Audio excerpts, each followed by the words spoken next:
வணக்கம் மக்களே, நீங்க பார்த்துட்டு இருக்குது வெட்டி பேச்சு. நான் உங்க ஜாக். நாம இந்த வீடியோல வைபவோட 25வது படமா தியேட்டர்ஸ்ல ரிலீஸ் ஆயிருக்க ரணம் அறம் தவறில் படம் எப்படி இருக்குன்னு தான் பார்க்க போறோம். வாங்க வீடியோக்குள்ள போலாம்.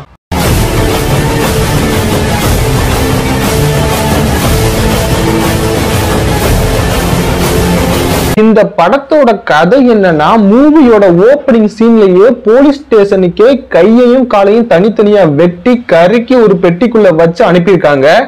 என்னடா இவ்வளவு தில்லா போலீஸ் ஸ்டேஷனுக்கே பாடியா அனுப்பி வச்சிருக்கானுங்க, அவனுக்கு ஏதோ நம்மளுக்கு சொல்ல வரானுங்க போலன்னு இங்க கேஸ விசாரிக்க ஆரம்பிக்கிறாங்க. ஒரு கட்டத்துல அவங்களுக்கு எதுவுமே புரியாம விழிப்புதுங்க நிக்கிறாங்க. அப்போதைக்கு கூப்பிடுற ஹீரோன்னு ஹீரோவை கூப்பிடுறாங்க. நம்ம ஹீரோ யாருன்னா, போலீஸுக்கு அடையாளம் தெரியாத பெணங்களை அழகா ஸ்கெட்ச் பண்ணி கொடுக்கிறவரு. அது மட்டும் இல்லாம போலீஸால முடிக்க முடியாத கேஸுக்கு கிரைம் சீன் எழுதி கொடுக்கிறவரு. இதுக்கு அடுத்து ஹீரோவும் போலீஸோட சேர்ந்து களத்துல கொதிக்கிறாரு. இந்த கிரைம்ஸ பண்றது யாரு, அவன் எதுக்காக பண்றான், அவனை பிடிச்சாங்களா இல்லையாங்கிறதா மீதி கதை.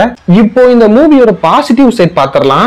வைபவோட ஸ்டோரி செலக்ஷன் மினிமம் கேரண்டி தர்ற மாதிரியான ஸ்டோரி தான் அவர் சூஸ் பண்ணுவாரு. அதே மாதிரி இந்த மூவியோட ஸ்டோரியுமே ஒரு தரமான கிரைம் த்ரில்லர் ஸ்டோரி. இதுல வைபவுக்கு ஒரு நோயுமே வச்சிருப்பாங்க. திடீர்னு அவர் பேரலைஸ் ஆயிடுவாரு, அவருக்கு கண்ணு தெரியாம போயிடும். அதுவுமே பாக்குறதுக்கு நல்லா இருந்துச்சு. இதுல நடிச்ச ஆர்டிஸ்ட் எல்லாருமே இந்த மூவிக்கு தேவையான அவுட்புட்டை கரெக்டாவே கொடுத்திருந்தாங்க. வைபவுமே இந்த மூவிக்காக செம்மையா நடிச்சிருக்காரு. இந்த மூவி நல்லா எங்கேஜிங்காவே போகும். மூவில போரிங்கோ இல்ல லேகோ எங்கேயும் தெரியாது. பாக்குறதுக்கு கொஞ்சம் ஸ்பீடாவே மூவி போகும். டெக்னிக்கல் வைஸாவுமே இந்த மூவி ஒரு நல்ல மூவி தான். சினிமோட்டோகிராஃபி, எடிட்டிங் எல்லாமே நல்லாவே இருந்துச்சு இந்த மூவிக்கு. இப்போ இந்த மூவியோட நெகட்டிவ் சைட் பாத்திரலாம். ஒரு கிரைம் த்ரில்லர் மூவிக்கு ரொம்பவே முக்கியமான விஷயம்னா அது ஸ்கிரீன் பிளே தான். அடுத்து என்ன நடக்க போகுதுன்னு நம்மள பதட்டமாவே வச்சிருக்கணும்.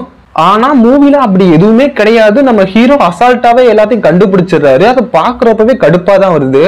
இதுல லாஜிக் மிஸ்டேக்ஸ் வேற பண்ணி வச்சிருக்கானுங்க. இப்போ ஒரு கிரைம் த்ரில்லர் மூவில ஏதாவது ஒரு கிரைமோ ஒரு மர்டரோ நடக்குதுன்னா என்ன பண்ணுவாங்கன்னா, அந்த இடத்துக்கு போய் டிஎன்ஏ டெஸ்ட் எடுக்கிறதுக்காக சாம்பிள் எடுத்து டிஎன்ஏ ரிப்போர்ட்டை ரெடி பண்ணுவாங்க. ஆனா இந்த மூவில அதை பண்ணவே மாட்டானுங்க. ஸ்ட்ரைட்டா ஹீரோக்கு கால் பண்ணுவாங்க. அவர் வந்து ஸ்கெட்ச் பண்ணி கொடுப்பாரு இவர் தான்னு. ஹீரோ எதை வேணா ஸ்கெட்ச் பண்ணி கொடுக்கலாம், டோரா புஜ்ஜின்னு இவனுங்க கண்ணை மூடிட்டு ஏமாந்துருவானுங்க. அது என்ன ஏதுன்னு டெஸ்ட் பண்ணி கூட பார்க்க மாட்டானுங்க. அது மட்டும் இல்லாம இந்த மூவியோட ஓப்பனிங் சீன்ல கையை தனியா கால தனியா வெட்டி வேற வேற போலீஸ் ஸ்டேஷனுக்கு அனுப்பி வச்சிருப்பாங்க. அது எதுக்காக அனுப்பி வச்சிருக்கான்னா, போலீஸுக்கு நான் இதை எதுக்காக பண்றேன்னு தெரியணுங்கிறதுக்காக தான் அப்படி அனுப்பி வச்சிருப்பான். ஆனா இந்த மூவியோட செகண்ட் ஹாஃப்ல அதை கெடுத்து வச்சிருக்கானுங்க. ஒரு தரமான ஸ்டோரிய சாதாரண ரிவெஞ்ச் ஸ்டோரியா செகண்ட் ஹாஃப்ல மாத்தி மொத்த படத்தையும் கெடுத்துட்டானுங்க. இந்த கிரைம்ஸ் நடக்கிறதுக்கான அஜெண்டா என்னன்னா, இது எல்லாம் வெளியே தெரிஞ்சு வெளி உலகத்துக்கு இது எதுக்காக நடக்குது என்னத்துக்காக நடக்குதுன்னு தெரிய வைக்கிறதுக்காக தான் கொலையாளி பண்ணிட்டு இருப்பான். ஆனா செகண்ட் ஹாஃப்ல நம்ம ஹீரோ எல்லாத்தையும் கெடுத்து வெளி உலகத்துக்கு தெரியாம சிம்பிளா ஒரு ரிவெஞ்ச் ஸ்டோரியா முடிச்சு வச்சிருவாப்ல. அப்போ எதுக்குடா ஃபர்ஸ்ட் ஹாஃப்ல பில்டப் கொடுத்து போலீஸ் ஸ்டேஷனுக்கு ஒவ்வொன்றையும் அனுப்பி வச்சுங்க, யாருக்கும் தெரியாம சட்டுப்பட்டு முடிச்சு படத்தை முடிச்சிருக்கலாம்ல. சரி, ஸ்கிரீன் பிளேவும் சொதப்பிட்டாங்க, லாஜிக் மிஸ்டேக்ஸ் நிறைய இருக்கு. அப்ப மியூசிக்காவது நல்லா இருக்கும்னு நினைச்சா மியூசிக் பயங்கர ஒஸ்டா இருக்கு. ராட்சசன், போர் தொழில் மூவிஸ் எல்லாம் பார்த்தா பயங்கரமா பிஜிஎம் போட்டிருப்பாங்க. நம்மளுக்கு அந்த மூடை செட் பண்றது அந்த பிஜிஎம் தான். ஆனா இந்த மூவில பிஜிஎம்னா கேவலமா போட்டிருக்காங்க. மூவி டீமுக்கு தெரியுதா இல்லையான்னு தெரியல. ஒரு கிரைம் த்ரில்லர் மூவிக்கு மியூசிக் தான் ஆடியன்ஸுக்கு அந்த மூடை செட் பண்ணுங்கிறது சுத்தமா புரியல போல. இந்த மூவில அவங்க சொல்ல வந்த கண்டென்ட்ங்கிறது தரமான கண்டென்ட். ஆனா அவங்க அதை ஒழுங்கா எஸ்டாப்ளிஷ் பண்ணல. ஸ்கிரீன் பிளேலையும் மியூசிக்லயும் கோட்டை விட்டாங்க.